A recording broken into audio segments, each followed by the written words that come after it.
오늘도 함께 해주셔서 감사합니다. 이 시간을 통해 하나님의 은혜가 여러분의 마음에 가득하시기를 소망합니다. 오늘 여러분과 나누고 싶은 주제는 많은 성도님들이 겪고 계시는 고민에 관한 것입니다. 바로 기도가 안 될 때 우리가 어떻게 해야 하는지에 대한 이야기입니다. 때로는 무릎을 꿇고 기도하려고 하는데 말이 나오지 않을 때가 있습니다. 마음은 간절한데 어떤 말로 기도해야 할지 모를 때도 있고, 기도는 하고 있는데 하나님이 너무 멀리 계신 것 같아서 답답할 때도 있지요.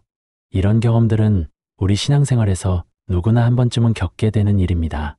오늘은 이럴 때 우리가 꼭 기억해야 할 하나님의 말씀들을 함께 살펴보려고 합니다. 저에게는 잊을 수 없는 한 성도님의 이야기가 있습니다. 이분은 올해 67세가 되신 김 집사님이라는 분이신데 30년 넘게 신앙생활을 해오신 분입니다. 이분이 몇 년 전 큰 시련을 겪으셨는데 갑자기 남편분이 뇌졸중으로 쓰러지셨던 것입니다. 하루아침에 말도 제대로 못하시고 몸도 자유롭게 움직이지 못하게 되신 거예요. 그동안 건강하기로 유명하셨던 분이었는데 정말 예상치 못한 일이었습니다. 김 집사님은 처음에는 당황스러워서 병원에서 밤새도록 기도했다고 하셨습니다. 하나님, 왜 이런 일이 일어났습니까? 우리 남편을 낫게 해주세요라고 간절히 기도했는데 며칠이 지나도 남편분의 상태는 나아지지 않았습니다. 그러면서 김 집사님 마음에 의문이 들기 시작했다고 하세요. 내가 뭔가 잘못했나? 하나님이 내 기도를 듣지 않으시나? 이런 생각들이 마음을 짓눌렀습니다. 그런데 더 힘든 것은 시간이 갈수록 기도하기가 어려워졌다는 것입니다. 병원에서 집으로, 집에서 병원으로 오가는 일상이 반복되면서 몸도 마음도 지쳐갔습니다. 남편을 돌보는 일도 쉽지 않았고 경제적인 부담도 커져갔지요. 그러다 보니 기도할 시간을 내기도 어려웠고 기도를 하려고 해도 무슨 말을 해야 할지 모르겠더라는 것입니다. 하나님, 도와주세요라는 말만 반복하게 되고 때로는 그마저도 나오지 않을 때가 있었다고 하셨습니다. 김 집사님은 이런 상황이 몇 개월 계속되면서 자신의 신앙에 대해서도 회의를 품기 시작했습니다. 30년 넘게 교회를 다녔는데 정작 이런 어려운 때의 기도도 제대로 못하다니 하는 자책감에 빠졌다고 하세요. 주변 성도님들이 기도를 더 열심히 해야 한다, 믿음이 부족한 것 같다는 말씀들을 하실 때마다 마음이 더 무거워졌습니다. 교회에 나가서도 다른 분들의 기도 소리를 들으면 왜 나는 저렇게 유창하게 기도하지 못할까 하는 생각에 위축되기만 했다고 합니다. 그러던 어느 날 김 집사님이 성경을 읽다가 로마서 8장 26절 말씀을 만나게 되었습니다. 이와 같이 성령도 우리의 연약함을 도우시나니 우리는 마땅히 기도할 바를 알지 못하나 오직 성령이 말할 수 없는 탄식으로 우리를 위하여 친히 간구하시느니라는 말씀이었습니다. 이 말씀을 읽으면서 김 집사님은 큰 깨달음을 얻으셨다고 합니다. 자신이 기도할 말을 찾지 못하는 것이 믿음의 부족이 아니라 인간의 연약함이라는 것을, 그리고 그럴 때 성령께서 친히 우리를 위해 간구해 주신다는 사실을 알게 된 것입니다. 이 말씀을 통해 김 집사님은 완전히 새로운 관점으로 기도를 바라보게 되었습니다. 기도가 안 될 때 자신을 책망하는 대신 그 순간에도 성령께서 자신을 위해 간구하고 계심을 믿게 된 것입니다. 그러면서 기도의 부담감이 줄어들고 오히려 하나님께 더 가까이 나아갈 수 있게 되었다고 하셨습니다. 말로 표현할 수 없는 마음의 아픔과 간절함을 성령께서 다 아시고 하나님께 전해주신다는 확신이 생기니까 평안이 찾아왔던 것입니다. 로마서 8장 26절은 사도 바울이 로마 교회 성도들에게 쓴 편지의 일부입니다. 이 편지가 쓰인 때는 대략 주 57년경으로 추정되는데 당시 로마 교회는 유대인 그리스도인들과 이방인 그리스도인들이 함께 모이는 공동체였습니다. 이들은 서로 다른 문화적 배경을 가지고 있었고 신앙의 깊이나 이해도에서도 차이가 있었습니다. 특히 기도에 관해서도 유대인들은 전통적인 기도 형식에 익숙했지만 이방인 출신 성도들은 어떻게 하나님께 기도해야 하는지 잘 모르는 경우가 많았습니다. 바울은 이런 상황을 잘 알고 있었기 때문에 이 말씀을 통해 모든 성도들에게 위로와 격려를 주고자 했습니다. 우리는 마땅히 기도할 바를 알지 못하나라는 표현에서 우리는 사도 바울 자신을 포함한 모든 그리스도인을 가리킵니다. 즉, 기도할 말을 찾지 못하는 것은 초보 신자만의 문제가 아니라 영적으로 성숙한 사도까지도 경험하는 보편적인 현상이라는 뜻입니다. 이는 우리가 기도의 어려움을 겪을 때 자신을 탓할 필요가 없다는 것을 의미합니다. 성령이 말할 수 없는 탄식으로 우리를 위하여 친히 간구하시는 이라는 표현에서 말할 수 없는 탄식은 그리스어로 스테나그모이스 알랄레토이스인데, 이는 말로 표현될 수 없는 깊은 신음이나 탄식을 의미합니다. 이는 성령께서 우리의 마음 깊은 곳의 필요와 아픔을 완전히 이해하시고 그것을 하나님 아버지께 완벽하게 전달해 주신다는 의미입니다. 우리가 어떤 말로 기도해야 할지 모를 때, 심지어 마음이 너무 아파서 말이 나오지 않을 때조차도 성령께서는 우리 마음을 읽으시고 하나님께 간구해 주시는 것입니다. 이 말씀이 주는 위로는 실로 크다고 할 수 있습니다.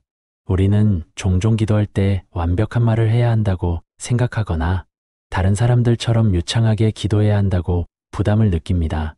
때로는 우리의 기도가 너무 단순하거나 반복적이라서 하나님이 지겨워하시지 않을까 걱정하기도 하지요. 하지만 이 말씀은 그런 모든 걱정들이 불필요하다는 것을 알려줍니다. 하나님은 우리의 언어적 표현력을 평가하시는 것이 아니라 우리의 마음을 보시기 때문입니다. 실제로 우리 주변에서도 이런 경험들을 많이 볼 수 있습니다. 갑작스럽게 가족이 큰 사고를 당했을 때, 중요한 수술을 앞두고 있을 때, 자녀가 방황할 때, 경제적으로 어려움에 처했을 때 등등, 우리가 정말 간절한 마음으로 기도하고 싶지만 어떤 말로 기도해야 할지 모를 때가 있습니다. 이런 순간들에 우리는 종종 하나님 도와주세요라는 짧은 말만 반복하게 되거나 때로는 그마저도 나오지 않아서 그저 눈물만 흘리게 됩니다.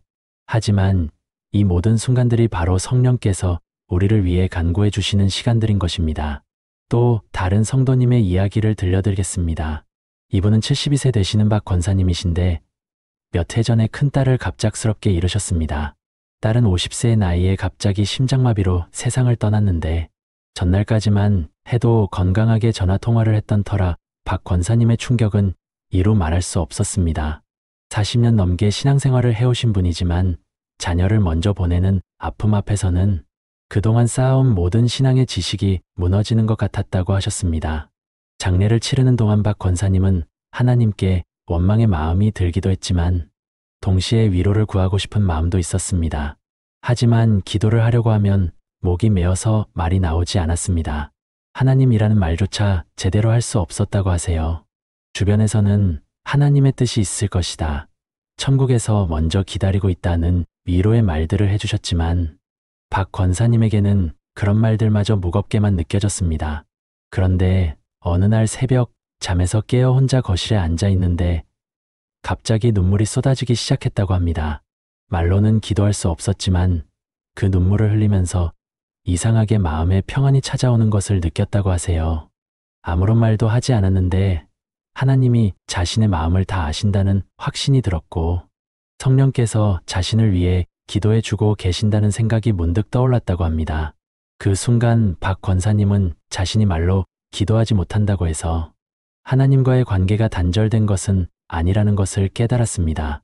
이런 경험 이후로 박 권사님은 기도에 대한 새로운 이해를 갖게 되었습니다. 기도가 반드시 말로 하는 것만이 아니라 마음으로 하나님을 향하는 모든 것이 기도가 될 수 있다는 것을 알게 된 것입니다. 때로는 성경을 읽으며 묵상하는 것이 기도가 되고 때로는 그저 하나님을 생각하며 조용히 앉아 있는 것도 기도가 되었습니다. 딸을 그리워하며 흘리는 눈물도 딸과의 추억을 떠올리며 하나님께 감사드리는 마음도 모두 기도의 한 형태라는 것을 깨닫게 되었지요. 이런 박 권사님의 경험은 시편 139편 1의 4절 말씀과 깊은 연관이 있습니다. 여호와여, 주께서 나를 감찰하시고 아셨나이다. 주께서 나의 앉고 일어섬을 아시며 멀리서도 나의 생각을 통촉하시오며 나의 길과 나의 눕는 것을 감시하시며 나의 모든 행위를 익히 아시오니 여호와여, 내 혀의 말이 있기 전에 주께서 벌써 그것을 온전히 아시나이다. 이 시편은 다윗이 하나님의 전지하심에 대해 고백한 시입니다. 다윗은 목자로, 전사로, 왕으로 살아가면서 수많은 어려움과 고난을 경험했습니다. 때로는 사울 왕의 추격을 피해 도망다니며 생명의 위협을 받기도 했고 때로는 자신의 죄로 인해 하나님 앞에 부끄러움을 느끼기도 했습니다. 이런 경험들을 통해 다윗은 하나님께서 자신의 모든 것을 아시고 계신다는 확신을 갖게 되었던 것입니다. 주께서 나를 감찰하시고 아셨나이다에서 감찰하다는 히브리어로 하카르인데, 이는 단순히 관찰하는 것이 아니라 깊이 조사하고 완전히 이해한다는 의미입니다. 마치 의사가 환자를 진찰할 때 겉으로 드러나지 않는 내부의 상태까지 파악하는 것처럼, 하나님은 우리의 겉모습뿐만 아니라 마음 깊은 곳의 생각과 감정까지도 완전히 아신다는 뜻입니다.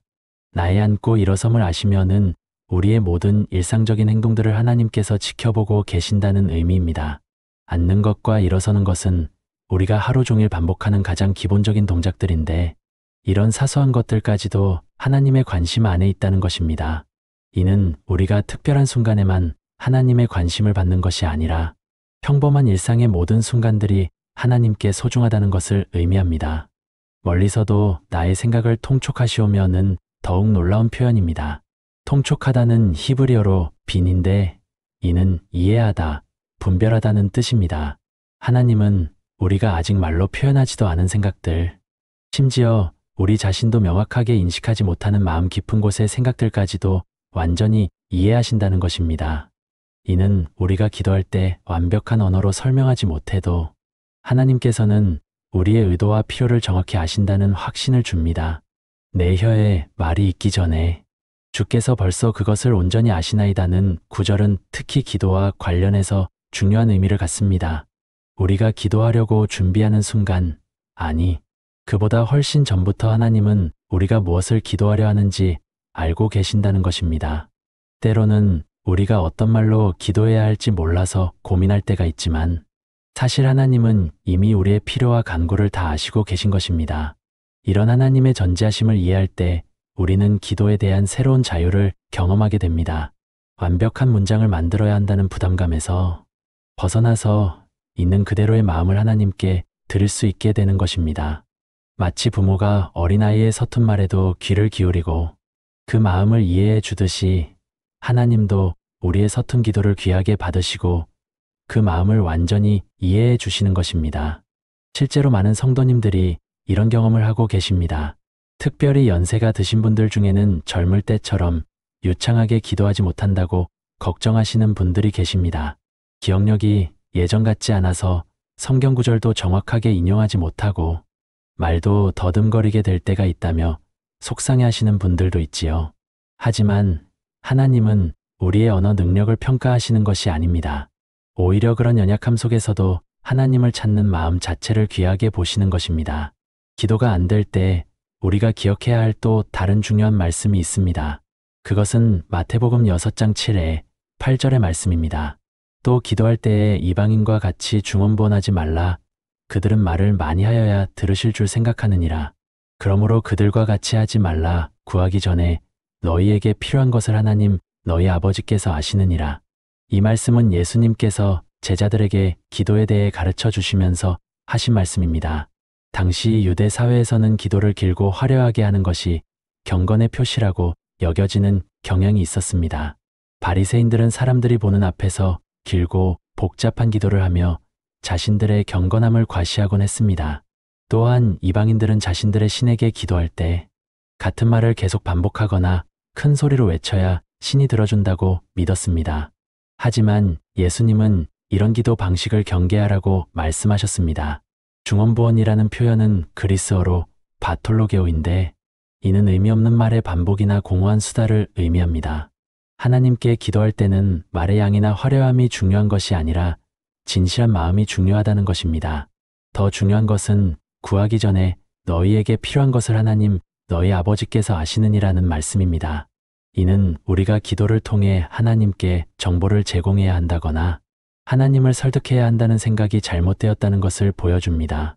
하나님은 이미 우리의 모든 필요를 아시기 때문에 기도는 하나님께 알려드리는 시간이 아니라 하나님과 교제하는 시간인 것입니다.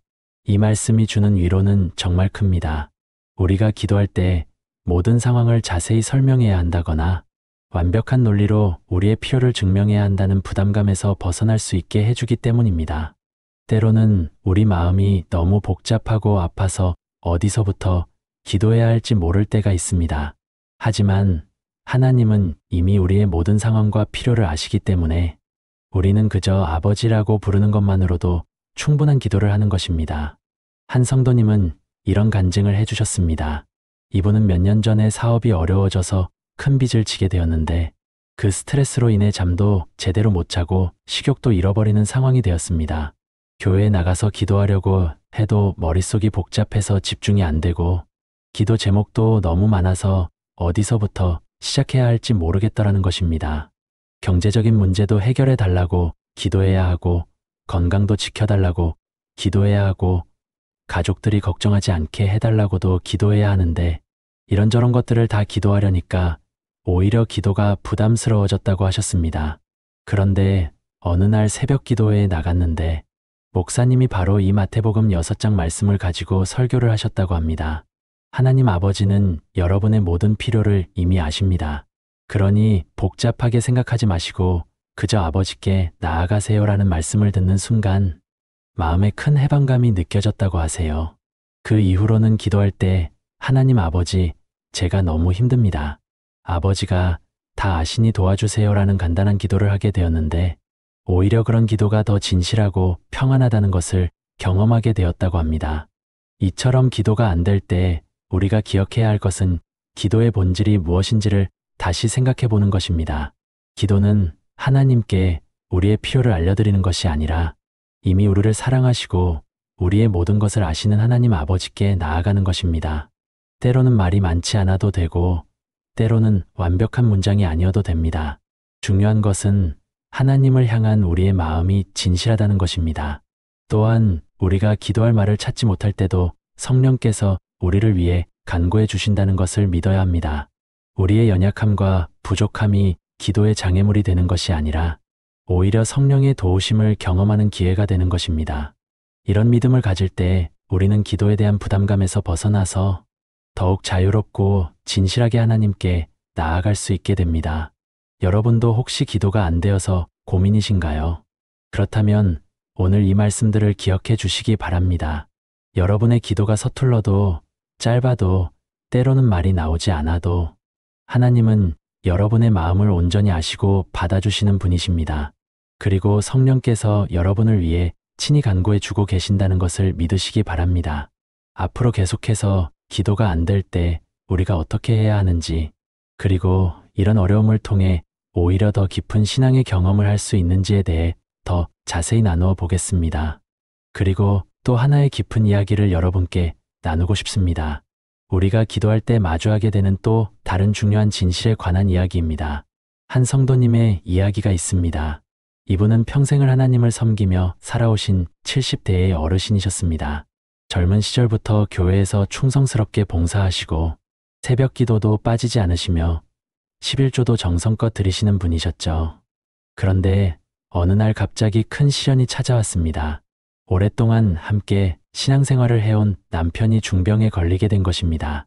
의사는 회복이 어려울 것이라고 했습니다. 이분은 그날부터 더욱 간절히 기도하기 시작했습니다.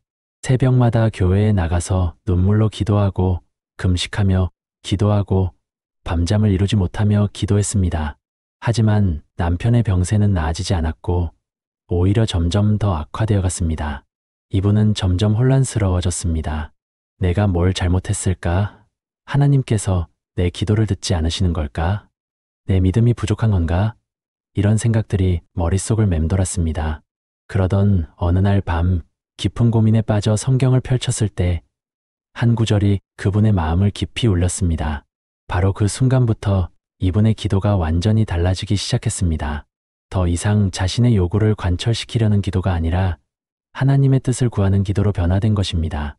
그리고 놀랍게도 그분은 이전보다 훨씬 깊은 평안을 경험하게 되었습니다. 비록 남편의 육체적 치유는 일어나지 않았지만 그분과 남편 모두가 하나님의 사랑 안에서 진정한 위로와 소망을 발견할 수 있었던 것입니다. 이 이야기 속에서 우리가 발견할 수 있는 중요한 진리가 바로 로마서 8장 26절에 기록되어 있습니다. 이와 같이 성령도 우리의 연약함을 도우시나니 우리는 마땅히 기도할 바를 알지 못하나 오직 성령이 말할 수 없는 탄식으로 우리를 위하여 친히 간구하시느니라. 이 말씀을 깊이 들여다보면 사도 바울이 우리에게 전하고자 하는 핵심 메시지를 발견할 수 있습니다. 우리 인간은 본질적으로 연약한 존재라는 것입니다. 여기서 말하는 연약함은 단순히 육체적인 약함을 의미하는 것이 아닙니다. 영적인 차원에서의 한계를 말하는 것입니다. 우리는 하나님의 완전한 뜻을 온전히 이해할 수 없는 존재이며 때로는 무엇을 위해 기도해야 할지조차 알지 못하는 존재라는 뜻입니다. 이것은 우리의 부족함이나 실패가 아닙니다. 오히려 하나님께서 우리를 창조하실 때부터 예정하신 인간의 본래적 특성입니다. 로마서가 기록된 역사적 배경을 살펴보면 이 말씀의 의미가 더욱 선명해집니다. 당시 로마의 성도들은 극심한 박해와 어려움 속에서 신앙생활을 하고 있었습니다. 네로 황제의 잔혹한 기독교 박해가 시작되기 전이었지만 이미 유대인들로부터의 배척과 로마 사회로부터의 소외를 경험하고 있었습니다. 그들에게는 매일매일이 생존의 문제였고 믿음을 지키는 것 자체가 목숨을 거는 일이었습니다. 그런 상황에서 그들이 과연 무엇을 위해 기도해야 할지, 어떻게 기도해야 할지 알기 어려웠을 것입니다. 당장의 안전을 위해 기도해야 할지, 아니면 더 큰 하나님의 뜻을 위해 고난을 감수하며 기도해야 할지 혼란스러웠을 것입니다. 바로 이런 상황에서 바울은 놀라운 진리를 선포합니다. 우리가 무엇을 기도해야 할지 모를 때 성령께서 우리를 대신해서 기도해 주신다는 것입니다. 여기서 말할 수 없는 탄식이라는 표현이 매우 중요합니다. 이것은 인간의 언어로는 표현할 수 없는 깊은 차원의 간구를 의미합니다. 성령께서는 우리의 마음 깊은 곳에 있는 우리 자신도 정확히 알지 못하는 진정한 필요와 갈망을 아시고 그것을 하나님 아버지께 완벽하게 전달해 주시는 것입니다. 이것이 우리의 기도 생활에 주는 의미는 실로 혁명적입니다. 우리는 더 이상 완벽한 기도를 드려야 한다는 부담감을 가질 필요가 없습니다. 하나님의 뜻을 정확히 알고 그에 맞는 기도를 드려야 한다는 압박감에서 벗어날 수 있습니다. 대신 우리는 진시한 마음으로 하나님 앞에 나아가기만 하면 됩니다. 비록 우리의 기도가 어설프고 부족할지라도 성령께서 그것을 완전하게 만들어 하나님께 전달해 주시기 때문입니다. 이런 맥락에서 우리는 기도의 진정한 목적을 다시 한번 생각해 볼 필요가 있습니다. 많은 성도님들이 기도를 통해 자신의 소원을 이루려고 합니다. 물론 우리의 필요를 하나님께 아뢰는 것은 당연하고 올바른 일입니다. 하지만 기도의 더 깊은 차원은 하나님과의 교통이 있습니다. 우리가 하나님의 마음을 이해하고 하나님의 뜻에 우리의 마음을 맞춰가는 과정이 바로 기도인 것입니다. 계속해서 우리가 깊이 묵상해야 할 또 다른 중요한 이야기가 있습니다. 한 성도님이 계셨는데 이분은 오랫동안 사업을 해오셨던 분이었습니다. 성실하게 일하시고 정직하게 사업을 운영하시며 교회에도 충성스럽게 봉사하시는 분이었죠. 그런데 몇 년 전 갑작스러운 경제적 위기가 닥쳤습니다. 코로나19라는 전 세계적인 팬데믹으로 인해 사업이 어려워지기 시작한 것입니다. 처음에는 잠깐의 어려움이겠지 생각했지만 상황은 점점 더 악화되어 갔습니다. 매출은 급격히 줄어들고 임대료와 직원 급여는 그대로인데 수입은 없어지다시피 했습니다. 이분은 하나님께 간절히 기도하기 시작했습니다. 하나님, 제가 정직하게 사업해왔지 않습니까?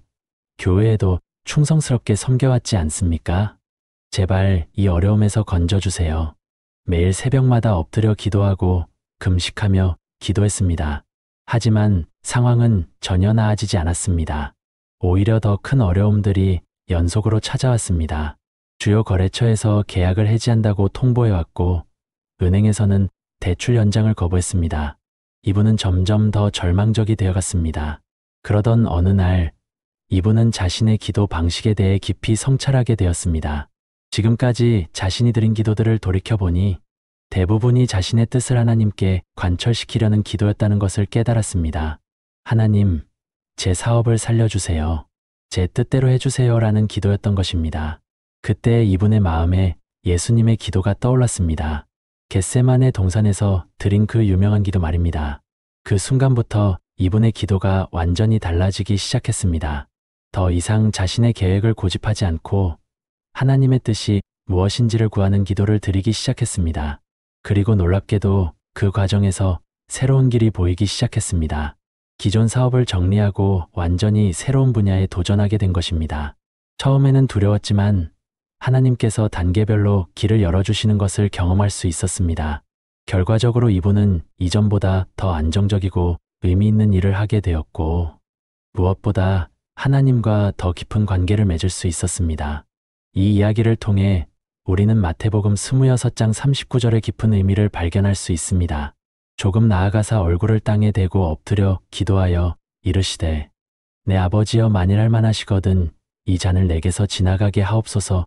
그러나 나의 원대로 마시옵고 아버지의 원대로 하옵소서. 이 말씀은 예수님께서 십자가를 앞두고 겟세마네 동산에서 드린 기도입니다. 여기서 우리가 주목해야 할 점은 예수님께서도 인간으로서의 자연스러운 감정과 소망을 하나님께 솔직하게 아뢰셨다는 것입니다. 이 잔을 내게서 지나가게 하옵소서라는 기도는 십자가의 고통을 피하고 싶다는 인간적인 소망의 표현이었습니다. 이것은 예수님의 완전한 인성을 보여주는 대목입니다. 그런데 더욱 중요한 것은 그 다음에 나오는 말씀입니다. 그러나 나의 원대로 마시옵고 아버지의 원대로 하옵소서. 이 한 문장 속에 참된 기도의 본질이 모두 담겨 있습니다. 예수님은 자신의 인간적인 소망을 하나님께 솔직하게 아뢰시면서도 동시에 하나님 아버지의 뜻에 완전히 순종하시는 모습을 보여주신 것입니다. 이 기도의 역사적 맥락을 살펴보면 그 의미가 더욱 선명해집니다. 예수님은 당시 인류 구원이라는 하나님의 거대한 계획의 절정적인 순간에 서 계셨습니다. 십자가는 단순히 개인적인 고통이 아니라 전 인류의 죄를 대속하는 구속사적 사건이었습니다. 그런 중대한 순간에서도 예수님은 아버지의 뜻을 최우선으로 여기시며 기도하셨습니다. 이것은 우리에게 기도의 진정한 모델을 제시해 주는 것입니다. 우리의 기도 역시 이와 같아야 합니다.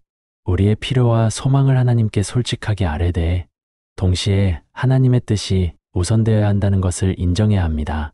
이것은 우리의 기도를 포기하라는 의미가 아닙니다. 오히려 더 깊은 차원에서 하나님과 교통하라는 의미입니다. 하나님의 뜻에 우리의 뜻을 맞춰가는 과정에서 우리는 놀라운 변화를 경험하게 됩니다. 처음에는 우리가 원하던 것과 다른 결과가 나올 수 있습니다. 하지만 시간이 지나면서 하나님의 계획이 우리의 계획보다 훨씬 더 완전하고 선하다는 것을 깨닫게 됩니다. 우리가 좁은 시각에서 보았던 것들을 하나님은 영원한 관점에서 보고 계시기 때문입니다.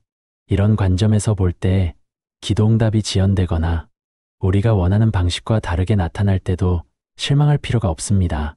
오히려 그런 순간들이 우리의 믿음을 더욱 견고하게 만들어주는 기회가 될 수 있습니다. 하나님의 때와 방법을 신뢰하며 기다리는 것도 기도의 중요한 부분이기 때문입니다.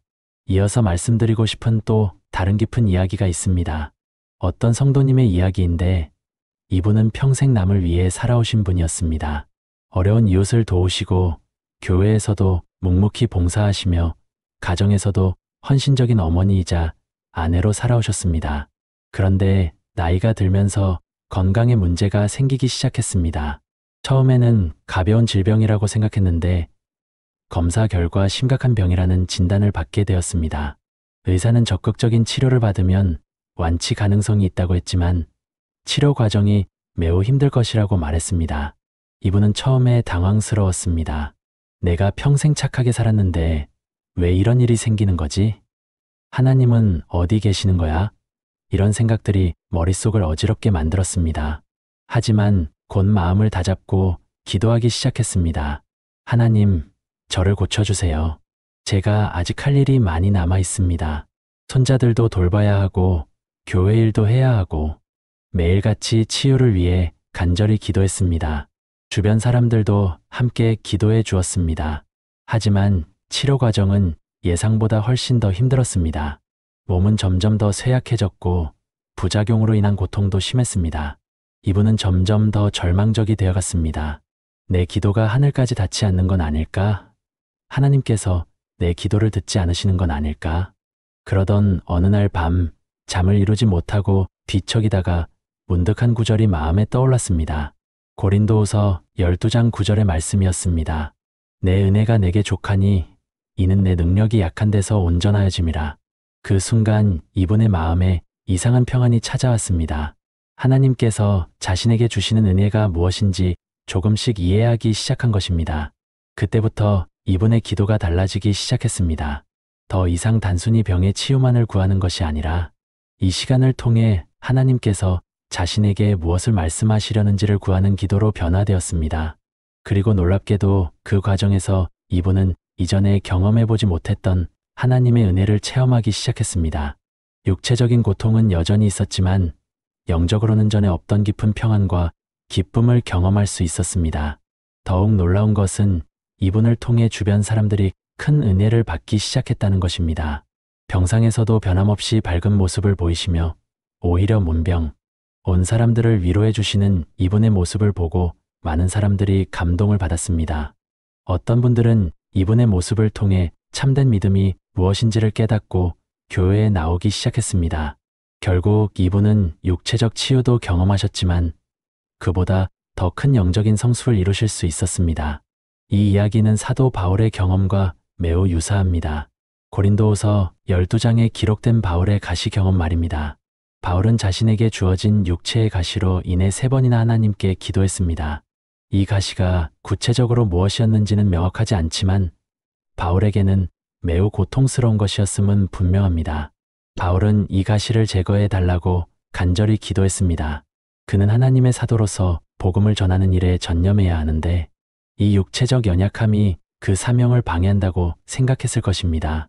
하지만 하나님의 응답은 바울의 예상과는 전혀 달랐습니다. 가시를 제거해 주시는 대신 내 은혜가 내게 족하니 이는 내 능력이 약한 데서 온전하여짐이라고 말씀하셨습니다. 처음에 바울은 이 응답을 이해하지 못했을 것입니다. 하지만 시간이 지나면서 그는 하나님의 깊은 뜻을 깨닫게 되었습니다. 자신의 연약함을 통해 하나님의 능력이 더욱 분명하게 나타날 수 있다는 것을 알게 된 것입니다.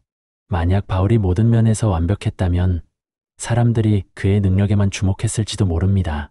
하지만 그의 연약함을 통해 역사하시는 하나님의 능력을 보면서 사람들은 하나님의 위대하심을 더욱 분명하게 인식할 수 있었습니다. 이것이 바로 하나님의 역설적인 방법입니다. 인간의 생각으로는 강함이 선하고 약함이 나쁘다고 여깁니다. 하지만 하나님의 관점에서는 우리의 연약함이 오히려 하나님의 능력이 나타나는 통로가 될 수 있는 것입니다. 이런 이해를 바탕으로 바울은 그러므로 도리어 크게 기뻐함으로 나의 여러 약한 것들에 대하여 자랑하리니 이는 그리스도의 능력이 내게 머물게 하려 함이라고 고백할 수 있었습니다. 우리의 기도 생활에서도 이와 같은 관점을 가져야 합니다. 때로는 우리가 원하는 것과 다른 응답이 올 수 있습니다. 하지만 그것이 반드시 하나님께서 우리를 외면하신다는 의미는 아닙니다. 오히려 우리가 미처 생각지 못한 더 큰 계획을 가지고 계실 수 있는 것입니다. 이런 맥락에서 우리는 기도할 때 더욱 겸손한 자세를 가져야 합니다. 우리의 지식과 지혜는 한계가 있지만 하나님의 지혜는 무한하십니다. 우리가 현재의 관점에서 최선이라고 생각하는 것이 영원한 관점에서는 그렇지 않을 수도 있습니다. 따라서 우리는 하나님을 신뢰하며 그분의 뜻에 우리 자신을 맡겨드리는 것이 필요합니다. 그런데 마지막으로 여러분께 나누고 싶은 매우 중요한 이야기가 하나 더 있습니다. 한 성도님이 계셨는데 이분은 젊은 시절부터 하나님을 열심히 섬기며 살아오신 분이었습니다. 결혼도 믿음 안에서 하시고 자녀들도 신앙 안에서 키우시며 교회에서도 중요한 봉사를 맡아서 충성스럽게 섬기고 계셨습니다. 그런데 어느 날부터인가 기도가 잘 되지 않기 시작했습니다. 예전에는 기도할 때마다 하나님의 임재를 생생하게 느꼈는데 어느 순간부터 기도가 공허하게 느껴지기 시작한 것입니다. 처음에는 일시적인 현상이라고 생각했습니다. 요즘 너무 바빠서 그런가 보다. 좀 쉬면 괜찮아지겠지. 하지만 시간이 지나도 상황은 나아지지 않았습니다. 오히려 점점 더 심해져서 기도할 때마다 답답함만 느껴졌습니다. 마치 하늘이 굴이 같이 막혀 있는 것처럼 느껴졌고 자신의 기도가 천장에 부딪혀서 떨어지는 것 같은 느낌이었습니다. 이분은 점점 더 당황스러워했습니다. 내가 뭔가 죄를 지었나? 하나님께서 나를 미워하시는 건가? 내 믿음에 문제가 있는 건가? 이런 생각들로 인해 더욱 괴로워했습니다. 주변 사람들에게 이런 이야기를 할 수도 없었습니다. 교회에서 중요한 봉사를 맡고 있는 사람이 기도가 안 된다고 말하면 어떻게 보일까 하는 염려 때문이었습니다. 그러던 중 이분은 교회 도서실에서 한 권의 책을 발견하게 되었습니다.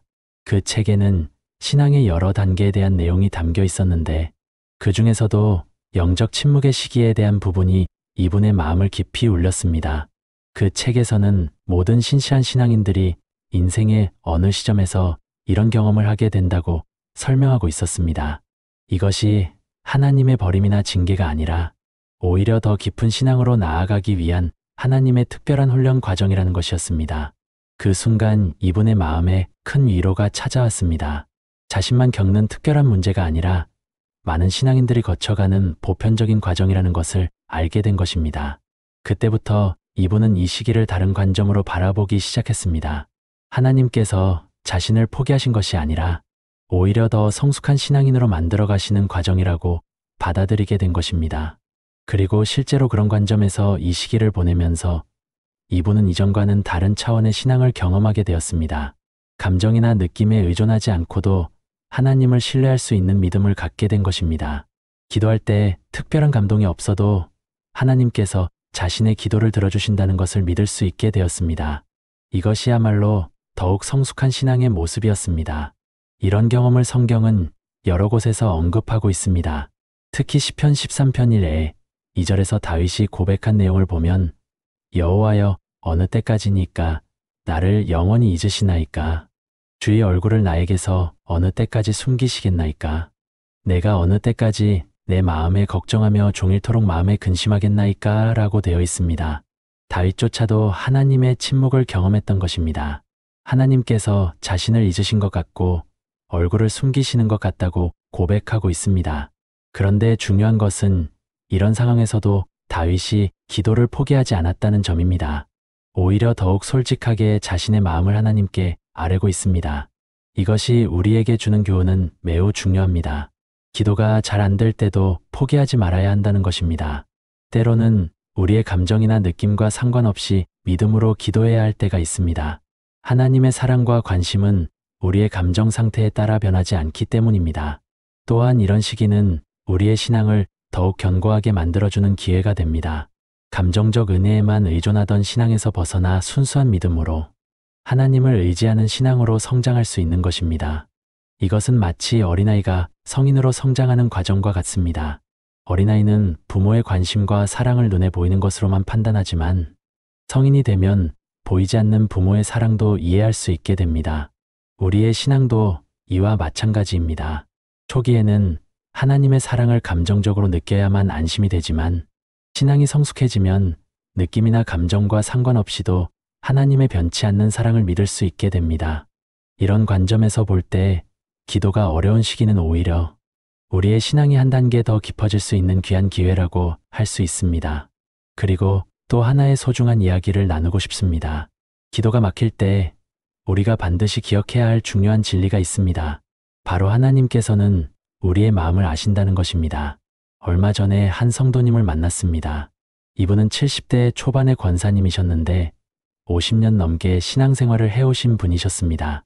그런데 이분이 저에게 이런 고백을 하시더라고요.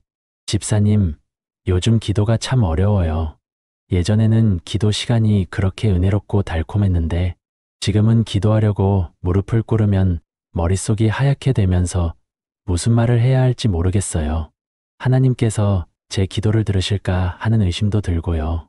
이분의 이야기를 들으면서 저는 참 많은 성도님들이 이런 경험을 하고 계시구나 하는 생각이 들었습니다. 특히 나이가 드시면서 또 여러 가지 삶의 무게들이 쌓이면서 기도가 예전 같지 않다고 느끼시는 분들이 많으시더라고요. 이분 역시 그런 상황이었습니다. 남편분이 치매 진단을 받으신 지 2년이 되었고 자녀들은 각자 바쁜 삶을 살아가느라 자주 연락도 하지 못하고 본인도 관절염으로 인해 교회 봉사도 예전만큼 할 수 없게 되신 상황이었습니다.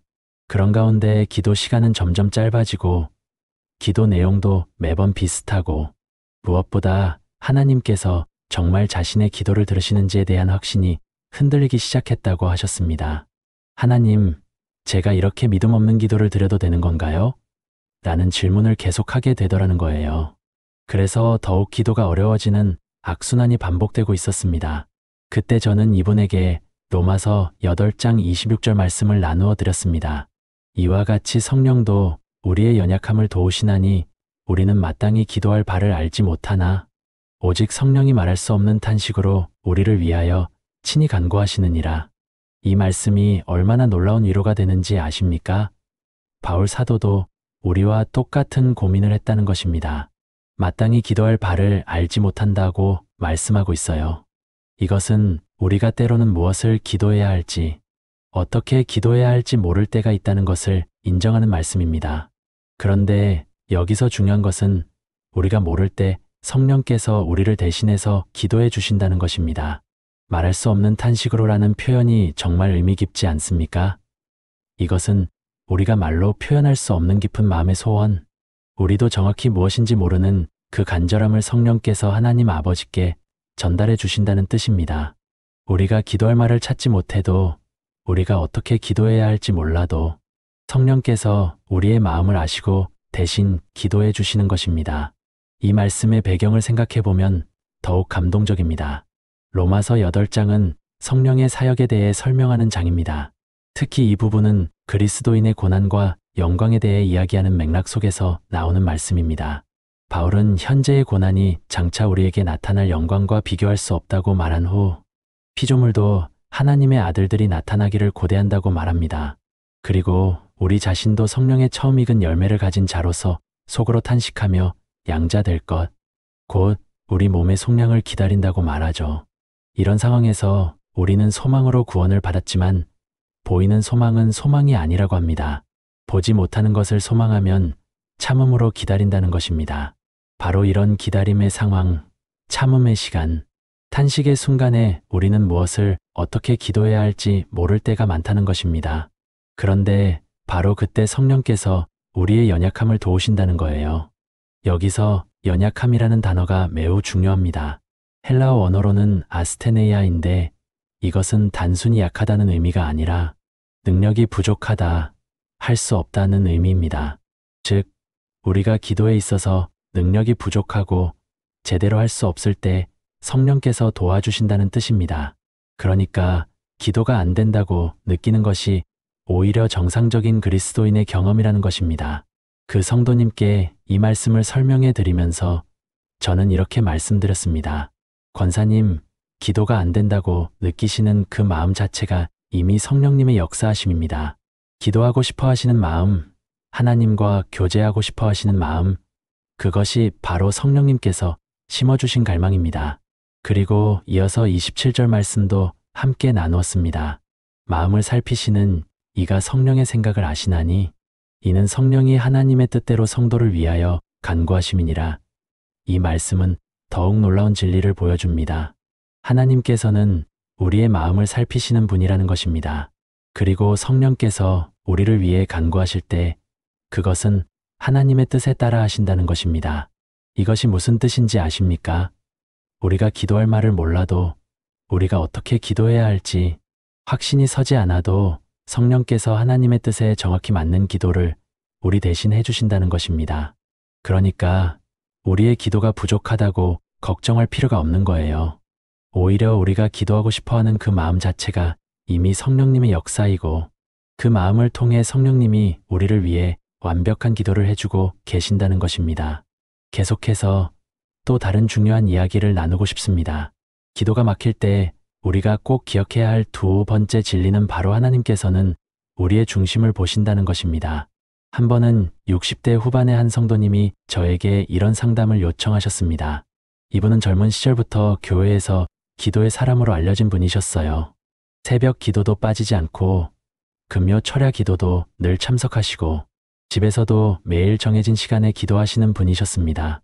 그런데 몇 년 전부터 건강이 좋지 않아서 무릎도 아프고 집중력도 예전 같지 않고 기도 시간에 자꾸 딴 생각이 들더라는 거예요.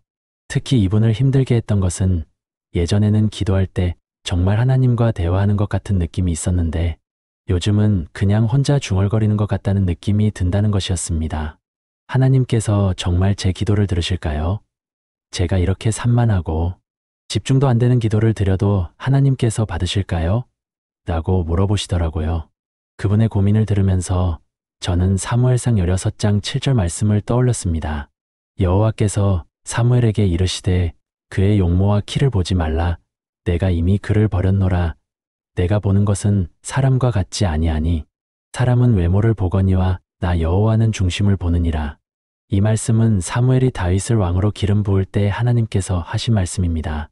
사무엘도 처음에는 다윗의 형들을 보면서 외모가 준수하고 키가 큰 엘리압이나 아비나답이 하나님께서 택하신 사람일 것이라고 생각했습니다. 그런데 하나님께서는 그런 외적인 조건들을 보지 않으신다고 말씀하셨어요. 하나님께서는 중심을 보신다는 것입니다. 이 중심이라는 히브리어 단어는 레바보인데 단순히 마음이라는 뜻이 아니라 사람의 가장 깊은 내면, 진정한 의도와 동기, 그 사람의 본질을 의미합니다. 즉, 하나님께서는 우리의 겉모습이나 외적인 행동만 보시는 것이 아니라 우리의 가장 깊은 마음, 진정한 의도를 보신다는 뜻입니다. 기도에 있어서도 마찬가지입니다. 하나님께서는 우리가 얼마나 유창하게 기도하는지, 얼마나 오래 기도하는지, 얼마나 깊이 있는 내용으로 기도하는지보다는 우리가 정말로 하나님을 찾고 있는지, 진정으로 하나님과 교제하기를 원하는지 그 중심을 보신다는 것입니다. 그 성도님께 이 말씀을 설명해 드리면서 저는 이렇게 말씀드렸습니다. 성도님께서 기도가 잘 안 된다고 걱정하시는 그 마음, 하나님과 더 깊이 교제하기를 원하시는 그 갈망, 그것이 바로 하나님께서 보시고 계신 성도님의 중심입니다. 기도의 형식이나 방법보다 훨씬 더 중요한 것은 하나님을 향한 그 진실한 마음입니다. 실제로 성경을 보면 하나님께서 받으시는 기도들은 대부분 매우 단순하고 솔직한 기도들입니다. 세리의 기도를 생각해 보세요. 하나님이여 불쌍히 여기소서 나는 죄인이로소이다 라는 아주 짧고 단순한 기도였지만 예수님께서는 이 기도가 바리새인의 길고 화려한 기도보다 하나님께 받아들여졌다고 말씀하셨습니다. 왜요? 세리의 중심이 진실했기 때문입니다. 또 다른 예로 십자가 위에서 강도가 드린 기도도 생각해 볼 수 있습니다. 예수여 당신의 나라에 임하실 때에 나를 기억하소서라는 매우 간단한 기도였지만 예수님께서는 오늘 내가 나와 함께 낙원에 있으리라고 약속해 주셨습니다. 이 기도가 특별한 이유는 그 강도의 중심이 진실했기 때문입니다. 하나님께서는 우리가 완벽한 기도를 드리기를 기대하지 않으십니다. 오히려 우리가 우리의 연약함과 부족함을 인정하면서도 여전히 하나님을 찾고 하나님과 교제하기를 원하는 그 마음을 보고 계십니다. 기도가 막힐 때, 말이 나오지 않을 때, 집중이 안 될 때, 그런 상황에서도 하나님 앞에 나오려고 하는 그 자체가 이미 하나님께서 기뻐하시는 예배라는 것입니다. 시편 51편에서 다윗이 드린 기도도 이것을 잘 보여줍니다. 하나님께서 구하시는 제사는 상한 심령이라 하나님이여 상하고 통회하는 마음을 주께서 멸시하지 아니하시리이다. 다윗은 자신의 죄를 깊이 깨닫고 회개하면서 하나님께서 원하시는 것은 화려한 제사가 아니라 상한 심령, 통회하는 마음이라고 고백했습니다. 이것은 기도에 있어서도 마찬가지입니다. 하나님께서는 우리의 유창한 말솜씨나 깊이 있는 신학적 지식보다는 우리의 진실한 마음, 상한 심령을 더 귀하게 여기신다는 것입니다. 그러니까 기도가 잘 안 된다고 걱정하지 마시고 오히려 그런 어려움 속에서도 하나님을 찾고 있는 여러분의 마음을 하나님께서 보고 계신다는 것을 믿으시기 바랍니다. 이어서 말씀드리고 싶은 세 번째 중요한 진리는 바로 기도는 우리의 노력이 아니라 하나님의 은혜라는 것입니다.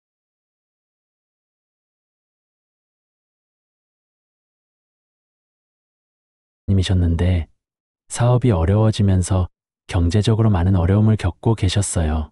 그런 상황에서 더욱 열심히 기도해야겠다는 생각으로 새벽마다 산에 올라가서 기도하시고 밤늦게까지 기도하시고 금식 기도도 자주 하셨다고 해요. 그런데 시간이 지날수록 상황은 나아지지 않고 오히려 더 어려워지는 것 같더라는 거예요. 그래서 더욱 기도에 매달렸는데 어느 순간부터는 기도 자체가 너무 부담스러워지기 시작했다고 하셨습니다. 하나님, 제가 이렇게 열심히 기도하는데 왜 응답해 주지 않으시는 건가요? 제가 뭘 더 해야 하나요? 라는 생각이 계속 들더라는 거예요. 그러다가 어느 날 몸이 너무 지쳐서 기도도 제대로 할 수 없을 정도가 되었을 때 그냥 하나님 앞에 엎드려서 하나님, 저는 더 이상 어떻게 해야 할지 모르겠습니다. 제가 할 수 있는 건 다 해봤는데 이제 정말 주님께 맡겨드릴 수밖에 없습니다 라고 고백했다고 하세요. 그런데 바로 그때 이상하게도 마음에 평안이 임하더라는 거예요. 그리고 며칠 뒤에 뜻밖의 길이 열리기 시작했다고 하셨습니다. 그때 이 성도님이 깨달은 것은 기도는 자신이 하나님을 움직이려는 노력이 아니라 하나님께서 자신을 변화시키시는 은혜의 통로라는 것이었습니다. 이 이야기를 들으면서 저는 에베소서 2장 8에 9절 말씀을 생각하게 되었습니다.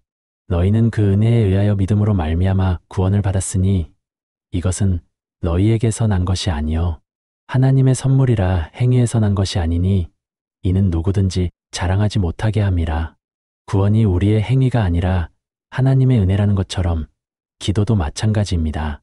기도는 우리가 하나님께 무언가를 얻어내기 위한 수단이 아니라 하나님께서 우리에게 주신 은혜의 선물입니다.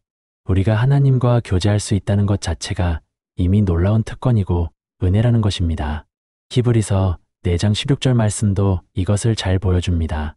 그러므로 우리는 긍휼하심을 받고 때를 따라 돕는 은혜를 얻기 위하여 은혜의 보좌 앞에 담대히 나아갈 것이니라. 여기서 중요한 것은 은혜의 보좌라는 표현입니다. 우리가 나아가는 곳은 심판의 보좌가 아니라 은혜의 보좌라는 것입니다. 이것이 무슨 뜻인가요? 우리가 기도할 때 하나님께서는 우리를 심판하시거나 평가하시는 것이 아니라 은혜를 베푸시기 위해 기다리고 계신다는 뜻입니다. 우리의 기도가 부족해도, 우리의 믿음이 작아도, 우리의 상황이 어려워도 하나님께서는 우리에게 긍휼을 베푸시고 때를 따라 돕는 은혜를 주시겠다고 약속하고 계신다는 것입니다. 그러면 기도가 안 될 때 우리는 어떻게 해야 할까요? 더 열심히 하려고 노력하기보다는 오히려 우리의 한계를 인정하고 하나님의 은혜를 구해야 합니다. 하나님, 저는 어떻게 기도해야 할지 모르겠습니다. 제가 기도할 수 있도록 도와주세요라고 솔직하게 고백하는 것이 때로는 가장 좋은 기도가 될 수 있습니다. 누가복음 18장에 나오는 세리와 바리새인의 비유를 다시 한번 생각해 보세요. 바리새인은 자신이 얼마나 많은 일들을 하고 있는지, 얼마나 경건한 생활을 하고 있는지를 하나님께 보고했습니다. 그것도 하나의 기도였지만 예수님께서는 이 기도가 하나님께 받아들여지지 않았다고 말씀하셨습니다. 반면에 세리는 자신의 부족함과 죄를 인정하면서 하나님의 긍휼을 구했고 이 기도가 의롭다 함을 받았다고 하셨습니다. 기도가 안 될 때도 마찬가지입니다. 우리가 더 많이 하려고 노력하기보다는 오히려 우리의 연약함을 인정하고 하나님의 도우심을 구하는 것이 더 중요합니다.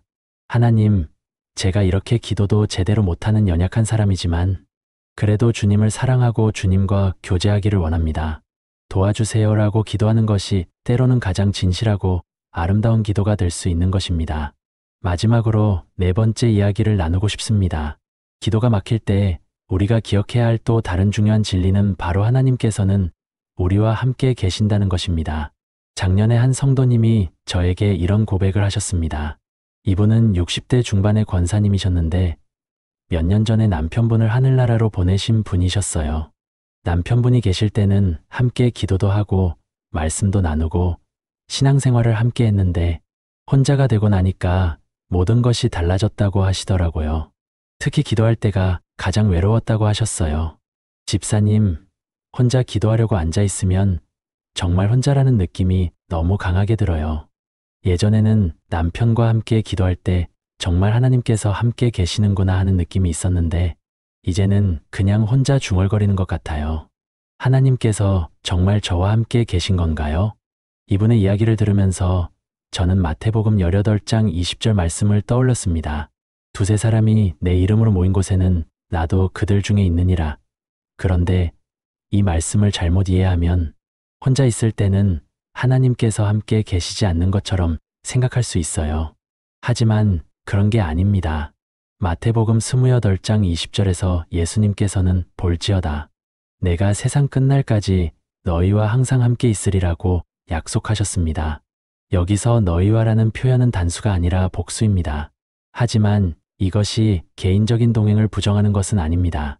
오히려 하나님께서는 공동체와도 함께 계시고 개인과도 함께 계신다는 뜻입니다.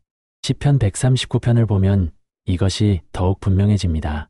내가 어디로 가서 주의 영을 피하며 어디로 가서 주의 앞에서 벗어날까? 내가 하늘에 올라갈지라도 거기 계시며 스올에 내 자리를 펼지라도 거기 계시니이다. 이 말씀은 하나님께서 시간과 공간을 초월해서 우리와 항상 함께 계신다는 것을 보여줍니다. 그 성도님께 이 말씀들을 나누어 드리면서 저는 이렇게 말씀드렸습니다. 권사님께서 혼자라고 느끼시는 그 마음, 외로우시다고 느끼시는 그 감정은 충분히 이해됩니다. 하지만 하나님께서는 권사님이 혼자 기도하실 때도 함께 계십니다. 오히려 그런 외로움 속에서 하나님을 더욱 간절히 찾게 되는 것도 하나님의 은혜일 수 있습니다. 실제로 성경에 많은 위대한 믿음의 사람들이 혼자 하나님과 만났던 경험들이 있습니다. 아브라함이 하나님의 부르심을 받았을 때도, 모세가 불타는 떨기나무 앞에서 하나님을 만났을 때도, 엘리야가 호렙산에서 하나님의 세미한 음성을 들었을 때도, 다니엘이 바벨론에서 기도했을 때도 모두 혼자였습니다. 하지만 그들은 결코 혼자가 아니었습니다. 하나님께서 함께 계셨기 때문입니다. 예수님께서도 겟세마네 동산에서 기도하실 때 제자들은 모두 잠들어 있었고 예수님은 혼자 계셨습니다. 하지만 예수님은 아바 아버지라고 부르시며 하나님과 깊은 교제를 나누셨습니다. 외적으로는 혼자였지만 영적으로는 하나님과 함께 계셨던 것입니다. 기도가 안 될 때, 특히 혼자서 기도할 때 외로움을 느끼실 수 있습니다. 하지만 그런 순간에도 하나님께서는 여러분과 함께 계십니다. 여러분이 기도하려고 하는 그 마음 자체가 이미 하나님께서 함께 계시다는 증거입니다. 만약 하나님께서 함께 계시지 않으셨다면 여러분이 기도하고 싶어하는 마음도 생기지 않았을 것입니다. 시편 42편의 시인도 비슷한 경험을 했습니다. 내 영혼아, 내가 어찌하여 낙심하며 어찌하여 내 속에서 불안해하는가. 너는 하나님께 소망을 두라. 그가 나타나 도우심으로 말미암아 내가 여전히 찬송하리로다. 시인은 영적으로 어려운 시간을 보내고 있었지만 그 가운데서도 하나님께 소망을 두고 여전히 찬송하겠다고 고백했습니다. 여러분도 기도가 막힐 때, 하나님께서 멀리 계신 것 같이 느껴질 때, 혼자라는 생각이 들 때, 그런 순간에도 하나님께서는 여러분과 함께 계신다는 것을 기억하시기 바랍니다. 그리고 그런 상황에서도 하나님을 찾고 있는 여러분의 마음을 하나님께서 보고 계신다는 것을 믿으시기 바랍니다. 그리고 마지막으로 나누고 싶은 귀한 말씀이 있습니다. 기도가 막힐 때 우리가 반드시 기억해야 할 3가지 중요한 진리가 있습니다. 첫 번째로, 기도는 우리의 의로움으로 되는 것이 아니라 예수님의 보혈의 공로로 되는 것입니다. 어떤 성도님께서 이런 고백을 해주셨습니다. 그분은 교회를 다닌 지 30년이 넘은 분이셨는데 어느 날부터 기도가 전혀 되지 않아 고민이 많으셨습니다. 새벽 기도회에 나가도 마음이 무겁고 가정 예배를 드려도 형식적이 되고 개인 기도 시간에는 더욱 답답하기만 했습니다. 그분은 자신이 무엇을 잘못했는지, 어떤 죄를 지었는지 계속 생각하며 자책하셨습니다. 혹시 헌금을 충분히 드리지 못해서인지, 이웃에게 사랑을 베풀지 못해서인지, 성경을 충분히 읽지 않아서인지 온갖 생각이 머릿속을 맴돌았습니다. 그러나 그럴수록 기도는 더욱 막히고 하나님께서 멀게만 느껴졌습니다. 그런데 어느 주일 설교 말씀을 들으시면서 갑자기 깨달음을 얻으셨습니다. 자신이 계속 자신의 행위와 의로움으로 하나님께 나아가려 했다는 것을 말입니다. 그 순간 눈물이 왈칵 쏟아지면서 마음이 시원해지셨고 다시 기도가 되기 시작했다고 하셨습니다.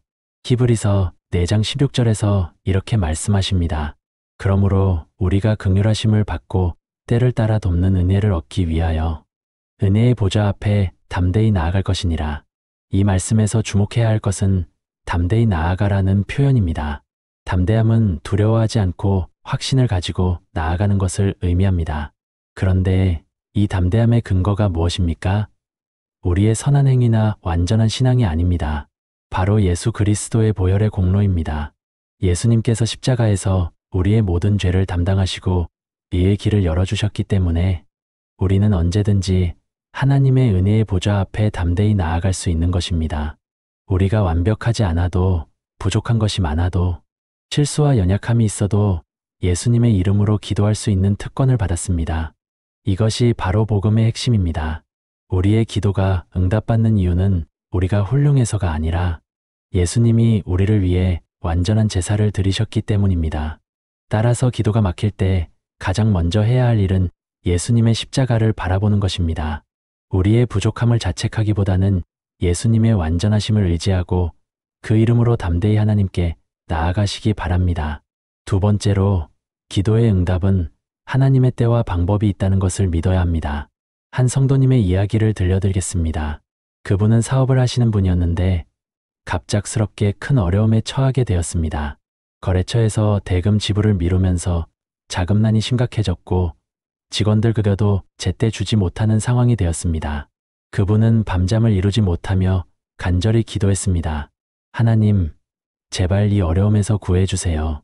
하루빨리 돈이 들어와야 합니다라고 매일 울며 기도했습니다. 그런데 한 달이 지나도 두 달이 지나도 상황은 나아지지 않았습니다. 오히려 더 악화되는 것 같았습니다. 그분은 기도해도 소용이 없다는 생각이 들기 시작했고 하나님께서 자신의 기도를 듣지 않으시는 것 같아 원망스러운 마음도 들었습니다. 그러나 그분은 포기하지 않고 계속 기도했습니다. 그리고 6개월 후 전혀 예상하지 못했던 방향에서 해결책이 나타났습니다. 오랜 친구가 사업 파트너로 들어오겠다고 제안한 것입니다. 그 결과 더 큰 사업으로 발전할 수 있었고 이전보다 훨씬 안정적인 기반을 마련하게 되었습니다. 그제야 그분은 깨달았습니다. 하나님께서는 단순히 당장의 어려움만 해결해 주시는 것이 아니라 더 큰 축복의 계획을 가지고 계셨다는 것을 말입니다. 전도서 3장 1절에서 천하의 범사가 기한이 있고 모든 목적이 이룰 때가 있나니라고 말씀하셨습니다. 하나님께서는 시간의 주관자이시며 모든 일에는 하나님의 때가 있습니다. 우리는 급한 마음에 빨리 응답받기를 원하지만 하나님께서는 우리에게 가장 좋은 때에 가장 좋은 방법으로 응답해 주십니다. 때로는 우리가 원하는 것보다 더 큰 축복으로, 때로는 우리가 생각지 못한 방향으로 응답해 주십니다.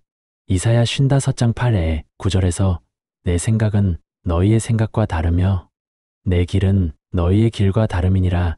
이는 하늘이 땅보다 높음같이 내 길은 너희의 길보다 높으며 내 생각은 너희의 생각보다 높음이니라고 말씀하셨습니다. 하나님의 지혜는 우리의 지혜보다 무한히 높으시며 하나님의 계획은 우리의 계획보다 완전합니다. 따라서 기도의 응답이 늦어진다고 해서 하나님께서 우리의 기도를 듣지 않으시는 것이 아닙니다. 오히려 더 좋은 것을 예비하시는 과정일 수 있습니다.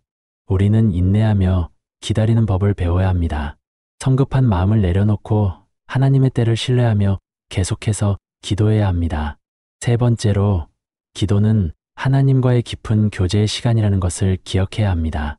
어떤 성도님께서 이런 고백을 해주셨습니다. 그분은 오랫동안 기도를 단순히 하나님께 필요한 것을 요청하는 시간으로만 생각해왔습니다. 건강을 달라, 물질적 축복을 달라, 자녀들을 축복해달라는 간구의 기도만 주로 드렸습니다. 그런데 어느 날 큰 병을 얻게 되면서 삶의 우선순위가 바뀌게 되었습니다. 수술을 받고 회복하는 동안 병실에서 많은 시간을 보내면서 기도의 의미에 대해 다시 생각해 보게 되었습니다. 그때 깨달은 것은 기도가 단순히 무엇을 달라고 하는 것이 아니라 하나님과 대화하는 귀한 시간이라는 것이었습니다. 하나님의 말씀을 묵상하며 하나님의 마음을 알아가고 감사와 찬양을 드리며 하나님의 사랑을 느끼고 때로는 조용히 침묵하며 하나님의 임재를 경험하는 것이 기도의 참된 의미라는 것을 깨달았습니다. 그 후 그분의 기도 생활이 완전히 달라졌습니다. 간구의 기도도 물론 중요하지만 그보다 하나님과의 친밀한 교제를 더 중요하게 여기게 되었습니다. 그러자 기도가 의무가 아닌 기쁨이 되었고 기도 시간이 하루 중 가장 소중한 시간이 되었다고 하셨습니다. 시편 46편 10절에서 하나님께서 너희는 가만히 있어 내가 하나님 됨을 알지어다 라고 말씀하셨습니다. 때로는 많은 말을 하기보다는 조용히 하나님의 임재 앞에 머무는 것이 더 깊은 기도가 될 수 있습니다. 기도는 우리가 하나님께 말씀드리는 것이기도 하지만 하나님께서 우리에게 말씀하시는 것을 듣는 시간이기도 합니다. 예수님께서도 바쁜 사역 중에도 늘 아버지와의 교제를 위해 기도하는 시간을 가지셨습니다. 누가복음 5장 16절에서 예수는 물러가사 한적한 곳에서 기도하시니라고 기록되어 있습니다. 우리도 이런 마음으로 기도해야 합니다. 하나님과의 관계를 깊게 하고 하나님의 마음을 알아가며 하나님의 사랑 안에서 참된 안식을 찾는 것이 기도의 목적입니다. 따라서 기도가 막힐 때는 너무 많은 말을 하려고 애쓰지 말고 조용히 하나님 앞에 앉아 하나님의 사랑을 묵상하는 시간을 가지시기 바랍니다. 이제 마무리하며 우리가 함께 나눈 이야기들을 돌아보면 기도가 막힐 때 우리가 해야 할 일들이 명확해집니다. 무엇보다 기도는 우리의 완벽함이 아닌 예수님의 완전하신 사랑에 근거한다는 것을 기억해야 합니다. 우리가 부족하고 연약해도 예수님의 이름으로 담대히 하나님께 나아갈 수 있습니다. 또한 하나님께서는 우리의 기도를 들으시되 하나님의 지혜로운 때와 방법으로 응답해 주신다는 것을 믿어야 합니다. 우리의 조급함보다는 하나님의 완전한 계획을 신뢰하며 인내로 기다리는 것이 필요합니다. 그리고 기도는 단순히 무엇을 달라고 하는 것이 아니라 하나님과의 깊은 사랑의 교제라는 것을 잊지 말아야 합니다. 하나님의 임재 안에서 참된 평안과 기쁨을 찾는 것이 기도의 참된 목적입니다. 기도가 어려울 때는 성령님께서 우리의 연약함을 도우신다는 약속을 의지하고 말할 수 없는 탄식으로라도 기도하시기 바랍니다. 하나님께서는 우리의 마음을 아시고 우리보다 더 좋은 것으로 채워주실 것입니다. 때로는 침묵 속에서도, 때로는 눈물 속에서도 하나님께서는 우리와 함께 하시며 우리의 기도를 들어주십니다. 사랑하는 하늘 아버지, 오늘도 이렇게 주님의 귀한 말씀 앞에 함께 모인 이 시간 진심으로 감사드립니다. 기도가 막혀서 고민하고 있는 많은 성도님들에게 오늘 나눈 말씀이 큰 위로와 힘이 되기를 간절히 기도합니다. 주님, 우리는 참으로 부족하고 연약한 존재임을 고백합니다. 때로는 기도하려고 해도 마음이 무겁고 말문이 막히고 하나님께서 멀게만 느껴질 때가 있습니다. 그러나 주님께서는 그런 우리를 불쌍히 여기시고 사랑해 주심을 감사합니다. 우리의 연약함을 아시는 예수님께서 하나님과 우리 사이의 중보자가 되어 주시고 성령님께서 말할 수 없는 탄식으로 우리를 위해 친히 간구해 주시니 이 얼마나 큰 은혜입니까? 주님, 우리가 우리 자신의 의로움이나 완전함을 의지하지 않고 오직 예수님의 보혈의 공로만을 의지하여 담대히 은혜의 보좌 앞에 나아갈 수 있게 해 주시옵소서. 우리의 기도가 응답받는 것은 우리가 훌륭해서가 아니라 예수님이 우리를 위해 완전한 제사를 드리셨기 때문임을 늘 기억하게 해 주시옵소서. 그리고 주님, 우리가 성급한 마음을 내려놓고 하나님의 때를 신뢰하며 기다릴 수 있는 인내를 주시옵소서. 하나님의 지혜는 우리의 지혜보다 높으시고 하나님의 계획은 우리의 계획보다 완전하심을 믿고 모든 것을 주님께 맡기며 평안히 기다릴 수 있게 해 주시옵소서. 또한 주님, 우리의 기도가 단순히 필요를 구하는 것에서 그치지 않고 주님과의 깊은 교제의 시간이 되게 해 주시옵소서. 조용히 주님의 임재 안에 머물며 주님의 사랑을 느끼고 주님의 마음을 알아가는 복된 시간이 되게 해 주시옵소서. 예수님의 귀한 이름으로 기도드립니다. 아멘. 성도님들, 기도가 막혀서 힘드실 때마다 오늘 나눈 말씀들을 기억하시기 바랍니다. 여러분은 하나님의 사랑받는 자녀이며 예수님의 보혈로 구속함을 받은 귀한 존재입니다. 하나님께서는 여러분의 모든 기도를 들으시고 가장 좋은 때에 가장 좋은 방법으로 응답해 주실 것입니다. 때로는 기다림이 길고 어려울 수 있지만 그 기다림의 시간도 하나님의 사랑 안에서 의미 있는 시간이 될 것입니다. 하나님께서 여러분의 삶에 예비하신 놀라운 계획과 축복이 때를 따라 나타나기를 축복합니다. 오늘도 하나님의 은혜와 평강이 여러분과 여러분의 가정에 충만하시기를 축복하며 주님 안에서 늘 기쁨과 감사가 넘치는 복된 하루 되시기를 진심으로 기도합니다. 감사합니다.